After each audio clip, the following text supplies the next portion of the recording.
رحیم السلام علیکم ناظرین، آپ یوٹیوب چینل دیکھ رہے ہیں، میں عمران خان ہوں۔ سب سے پہلے تو یہ کہ اپوزیشن نے محمود خان اچکزئی اور علامہ راجہ ناصر عباس صاحب کو مذاکرات کا مکمل اختیار دے دیا۔ یہ تو عمران خان صاحب نے دیا تھا آج سے 6-7 ماہ پہلے، جب انہوں نے کہا تھا کہ محمود خان اچکزئی کو اپوزیشن لیڈر بنایا جائے اور علامہ راجہ ناصر عباس صاحب کو سینٹ میں اپوزیشن لیڈر بنایا جائے۔ تو یہ دونوں لوگ تو بن گئے، اور عمران خان صاحب نے اس وقت انہیں اختیار دیا تھا کہ یہ مذاکرات کر سکتے ہیں، اور اب دوبارہ سے اس کی توسیع کی گئی ہے اپوزیشن جماعتوں کی جانب سے، اور پارلیمانی پارٹی کا اجلاس ہوا۔ اپوزیشن لیڈر قومی اسمبلی محمود خان اچکزئی کی زیر صدارت، اور یہ فیصلہ کیا گیا کہ ان کے پاس مذاکرات کا اختیار ہے۔ دیکھیں، مذاکرات جب تک پاکستان تحریک انصاف یا اپوزیشن اپنی طاقت شو نہیں کرے گی، تب تک حکومت ان کے ساتھ مذاکرات نہیں کرے گی۔ تحریک انصاف شاید یہ بات ابھی تک سمجھ نہیں پائی کہ جب تک وہ مزاحمت نہیں کریں گے تب تک مفاہمت آگے نہیں بڑھ سکتی۔ یہ بات پی ایم ایل این نے ایک دور میں کہی تھی جب ان کا برا وقت تھا کہ مزاحمت ہوگی تو مفاہمت ہوگی۔ تو جب تک مزاحمت نہیں کرے گی پاکستان تحریک انصاف، تب تک مفاہمت کا کوئی راستہ نہیں کھلے گا۔ آپ یہاں سے اندازہ کریں کہ ایک ایک کر کے سب کو اٹھا کر لے جاتے ہیں۔ لاہور میں ایک چھاپا پڑا، یہ بہت پرانے آدمی ہیں، آج کل پاکستان تحریک انصاف کے ساتھ ہیں، اور یہ ہمیشہ سے آزاد کشمیر میں ایم این اے بن جاتے ہیں، جو ان کی مخصوص نشستیں ہیں جو باہر سے جس میں الیکشن ہوتا ہے، مہاجروں والی سیٹیں، وہاں پہ وہ ایم این اے بن جاتے ہیں۔ غلام محی الدین دیوان صاحب، پولیس وہاں پہ جاتی ہے کیونکہ اب یہ تحریک انصاف کے ساتھ ہیں، پولیس جاتی ہے، ان کے دروازے پہ کھڑی ہو جاتی ہے، وہاں پہ دروازے کھٹکھٹاتی ہے، اوپر سے پھلانگتے ہیں، ساری ویڈیو دیکھی میں نے، چھلانگے مار کے پولیس والے گھر کے اندر داخل ہو جاتے ہیں، دروازہ توڑ دیتے ہیں، کھول دیتے ہیں، اندر گھس جاتے ہیں، اور غلام محی الدین دیوان صاحب کو پکڑ کے لے جاتے ہیں۔ یہ الیکشن ہونے جا رہا ہے آزاد کشمیر میں، اور یہ الیکشن کی ریہرسل ہے۔ پہلے الیکشن ہوتے تھے نا، تو گہما گہمی ہوتی تھی، جلسے جلوس اس قسم کی چیزیں ہوتی تھی، بینر پوسٹر تقاریب ہوتی تھی، گہما گہمی ہوتی تھی الیکشن کی۔ اب الیکشن کی نشانی یہ ہے کہ جو سب سے مقبول پولیٹیکل پارٹی ہے پاکستان تحریک انصاف، اس کے بندے اٹھائے جا رہے ہوں گے ہر طرف، اور ہر طرف کاغذات چھینے جا رہے ہوں گے، بندے اغوا ہو رہے ہوں گے، بندے گرفتار ہو رہے ہوں گے، اور جو عمران خان کے مقابلے میں پولیٹیکل پارٹی نے وہ بیچارے تو جلسے جلوس کرنے کے قابل بھی نہیں رہے۔ ان کی یہ حالت ہو گئی ہے ان کی اپنی حرکتوں کی وجہ سے۔ ذرا گلگت بلتستان والے لوگوں سے گزارش ہے قریب قریب آ جائیں اور ذرا غور سے سنیں، اس لیے کہ اب میں ساری پولیٹیکل پارٹیز کے انتخابی نشان آپ کو بتانے والا ہوں۔ مسلم لیگ نون کا انتخابی نشان ہے شیر، اور پیپلز پارٹی کا انتخابی نشان ہے تیر، اور پاکستان تحریک انصاف سے ایک مرتبہ پھر انتخابی نشان چھین لیا گیا۔ تو ان کا انتخابی نشان کیا ہے، یہ ذرا آپ سن لیں کہ کہاں پہ اگر کوئی ووٹ ڈالنا چاہتا ہے پاکستان کی ملٹری اسٹیبلشمنٹ کے خلاف، اور اگر کوئی اس وقت ووٹ ڈالنا چاہتا ہے فوجی جرنیلوں کی مداخلت کے خلاف، تو وہ کہاں ووٹ ڈال سکتا ہے۔ گلگت 1 یہاں پہ انتخابی نشان ہے جی خیمہ، یہ پی ٹی آئی کا۔ گلگت 2 یہاں پہ ٹرانسفارمر ہے۔ گلگت 3 والے سن لیں، یہاں پہ شانتی ٹوپی، اور نگر 1 والے مینار کے نشان پہ، نگر 2 والے خیمہ کے نشان پہ، اور ہنزا کی جو سیٹ ہے وہاں پہ نشان ہے کرکٹ کی وکٹ، اور سکردو کی جو سیٹ ہے وہاں نشان ہے کرکٹ کی وکٹ، اور سکردو 2 جو سیٹ ہے وہاں پہ نشان ہے خیمہ۔ سکردو 1 میں کرکٹ وکٹ ہے، سکردو 2 میں خیمہ ہے، سکردو 3 میں خیمہ ہے، سکردو 4 میں کرکٹ کی وکٹ ہے، اور اس کے بعد خرمنگ یہاں پہ انتخابی نشان جو پاکستان تحریک انصاف کے حمایت یافتہ امیدوار کا ہے وہ نلکا ہے۔ پھر شگر کی جو سیٹ ہے وہاں پہ انتخابی نشان ہے میڈل، یہ جو گلے میں ڈالتے ہیں میڈل وہ۔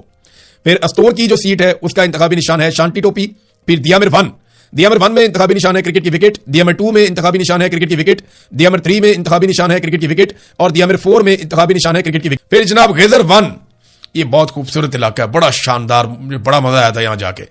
غیظر 1 میں چارپائی انتخابی نشان ہے، غیظر 2 میں تالا انتخابی نشان ہے، غیظر 3 میں چمٹا انتخابی نشان ہے، گانچے 1 یہ سیاچن کے قریب، میں یہاں پہ بھی گیا ہوں، گانچے 1 میں انتخابی نشان ہے نلکا، گانچے 2 میں انتخابی نشان ہے کرکٹ کی وکٹ، اور گانچے 3 میں انتخابی نشان ہے کرکٹ کی وکٹ۔ اور یہ ساری جو تفصیلات ہیں یہ بتائی ہیں گلگت بلتستان کے سابق وزیر اعلیٰ خالد خورشید صاحب نے۔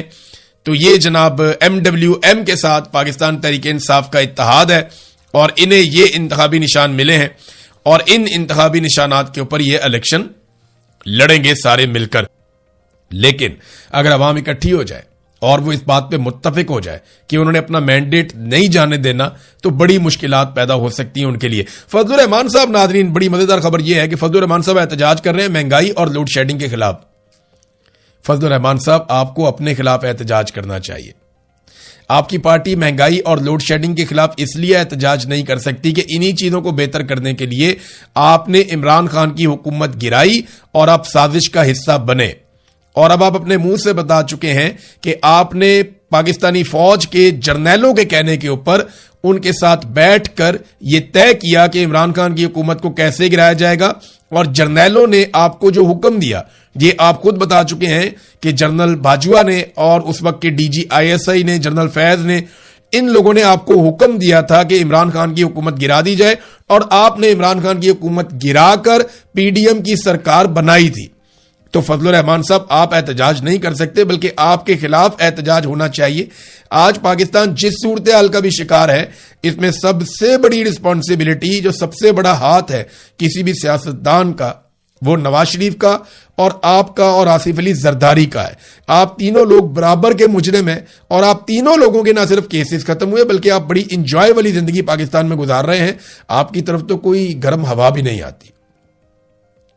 ناظرین، سہیل آفریدی صاحب کے حلف اٹھانے کے بعد سے لے کر اب تک مسلسل خیبر پختونخوا میں ڈرون حملے ہو رہے ہیں، اور اس کے اوپر ابھی تک کوئی کارروائی نہیں ہوئی۔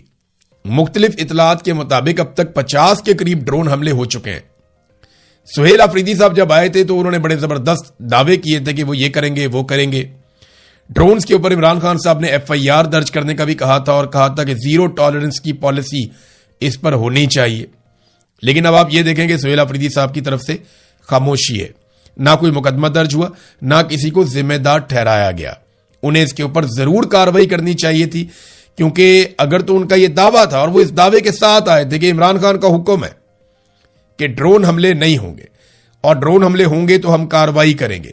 اب ڈرون حملے ہو رہے ہیں، علی امین گنڈا پور کے دور سے زیادہ ہو رہے ہیں، اور اس کے اوپر کسی قسم کی کارروائی سہیل آفریدی صاحب کی حکومت نہیں کر رہی، جو انہیں کرنی چاہیے، جیسے کہ انہوں نے وعدہ کیا تھا۔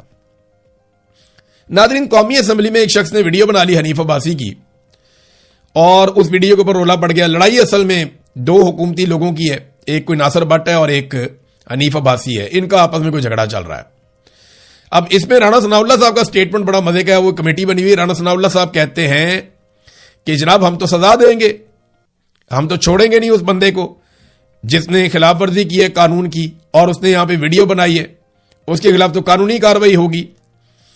اب یہ پارلیمان کا وہ کہہ رہے تقدس پامال ہوا ہے۔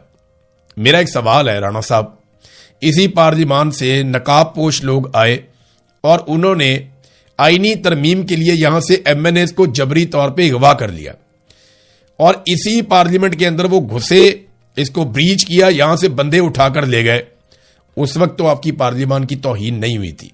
ایک آدمی نے آ کے یہاں پہ ویڈیو بنائی ایک منسٹر کی، تو اس پہ توہین ہو گئی۔ اصل بات تو یہ ہے کہ توہین وہ ہے جہاں پہ اراکین اسمبلی کو یہاں سے اغوا کر کے لے گئے اٹھا کے، مارتے کٹتے ہوئے، اور نقاب پوش داخل ہوئے قومی اسمبلی کے اندر۔ اس پہ کبھی بھی غیرت نہیں جاگی کسی کی، پارلیمان کی توہین نہیں ہوئی۔ یہاں پہ پارلیمان کی توہین ہو جاتی ہے کہ ایک آدمی آگے ویڈیو بناتا ہے، تو یہ نا جس کی لاٹھی اس کی بھینس۔